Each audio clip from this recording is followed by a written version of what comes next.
मी नुसतं घरात म्हणलं की मी पंढरीच्या वारीला जाईन, पांडुरंगासोबत गोष्टी करणार, दुःखाचं वाळवंट मात्र इंद्रायणीत भिजवणार, सुखाच्या रिंगणात भान हरपून फिरणार. केवढा तो कांगावा, तर केवढा तो कांगावा घरातल्या विठोबाने केला. आणि कमरेवर हात घेत म्हणाला, मुलांचं काय, माझा डबा कोण देणार? आईशी बोललीस? काही जबाबदारीची जाणीव? छोटी मुक्ताई तर वाट अडवून उभी राहिली आणि मोठ्या जनीनं व्याकुळ नजर दिली. आणि सगळ्यांच्या टाहोचा एकच गजर झाला, कारण मी नुसतं घरात म्हणलं की मी पंढरीच्या वारीला जाणार. दारातली तुळस म्हणते कशी, विठुराया उभा जगाचा माऊली, तुझ्या रूपानं घरी त्याची वावरते सावली. नको जाऊस, हीच तुझी पंढरी, तू थांब इथंच, नको करूस वारी. अगं हीच तुझी वारी, भरला संसार हेच तुझी पंढरी, आणि कळवीन विठोबाला तुझी सुख दुःख सारी. अशी ही एक सुंदर कविता कुठंतरी वाचली होती, तर मला तुमच्यासोबतसुद्धा शेअर करावं. तर आज आहे आषाढी एकादशी, आणि आषाढी एकादशीच्या तुम्हा सर्वांना खूप खूप शुभेच्छा. आषाढी एकादशीचं विठुरायाच्या मूर्तीला माझं अभिषेक वगैरे करून झाला, पूजा वगैरे झाली, मुलांना घेऊन पूजा वगैरे केली. पूजा झाल्यानंतर घरामध्ये उंबरठा लेपनसुद्धा केलं. तर आज पहिल्यांदाच मी उंबरठा लेपन केलेलं आहे. आत्तापर्यंत तुम्ही कधी व्हिडिओमध्ये बघितलेल्या नाही. तर जसं आपलं घर सुंदर आणि सुशोभित आपण ठेवतो, त्याच प्रकारे आपला उंबरठासुद्धा तेवढा सुंदर दिसला पाहिजे.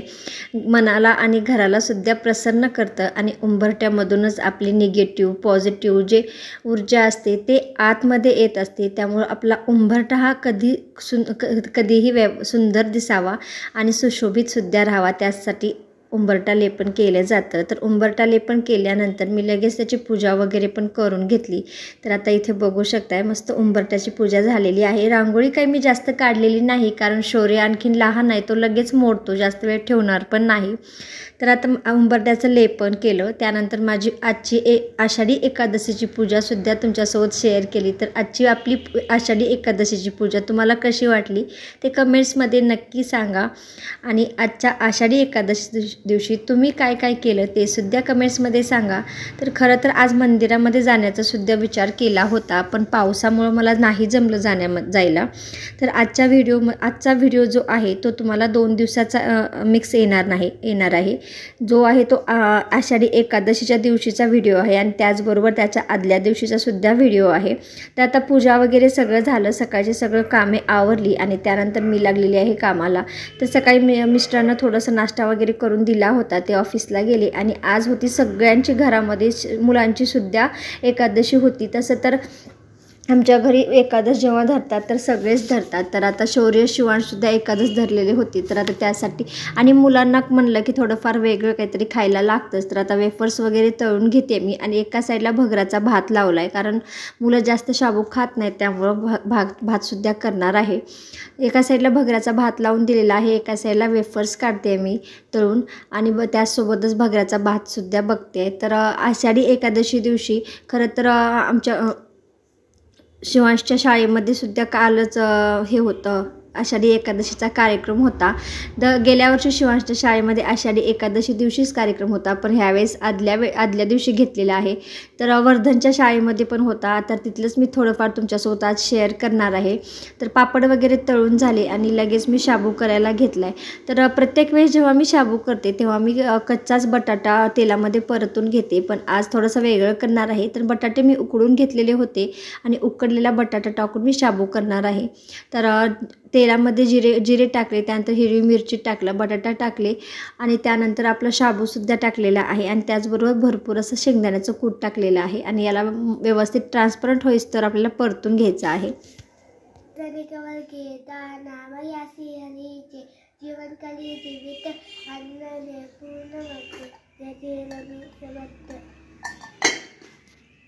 तर शिवांशला जेवण करताना श्लोक म्हणायची सवय आहे, तर तो म्हणत होता, म्हणायचं म्हणला, तर ठीक आहे म्हणलं मन. आणि आता आम्ही फराळ वगैरे करून घेतो आणि फराळासाठी काय केले, शाबू, भगराचा भात, आमटी, दही आणि पापड वगैरे आहेत. तर आम्ही फराळ करून घेते. तर मी पुढे कालचा व्हिडिओचं अटॅचमेंट केलेलं आहे, जे शाळेमध्ये प्रोग्राम झाला, डान्स वगैरे झाला, तर मी फराळ करून घेते. तोपर्यंत तुम्ही जो कालचा व्हिडिओ मी जो अपलोड केलेला आहे पुढेच अटॅच करून टाकलेला आहे कालचे व्हिडिओचे काही क्लिप, तर ते बघून घ्या. त्याचबरोबर काही फोटोसुद्धा आहेत, ते सुद्धा बघून घ्या.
तर हे वर्धनच्या शाळेमधला प्रोग्राम आहे. शिवांशच्या शाळेमध्ये आणि शौर्यच्या शाळेमध्ये पॅरेंट्सला अलाउड नव्हतं, त्यामुळे त्यांना फक्त स्कूलमध्ये सोडून आम्ही परत आलेलो आहोत.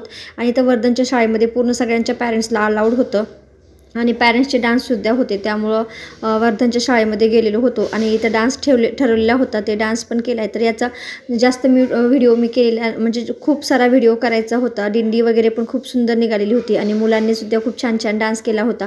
पण पूर्ण दिंडी पावसामध्ये निघाली होती आणि डान्ससुद्धा पावसामध्येच झाले, त्यामुळं जास्त काही शूट करता आलेलं नाही.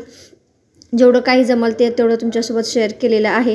तर आजचा व्हिडिओ तुम्हाला कुठे जरी थोडासुद्धा आवडला असेल तर व्हिडिओला लाईक करा. आणि त्याचबरोबर अशाच प्रकारचे नवीन व्हिडिओ तुम्हाला पाहायला आवडत असतील तर चॅनललासुद्धा सबस्क्राईब करा.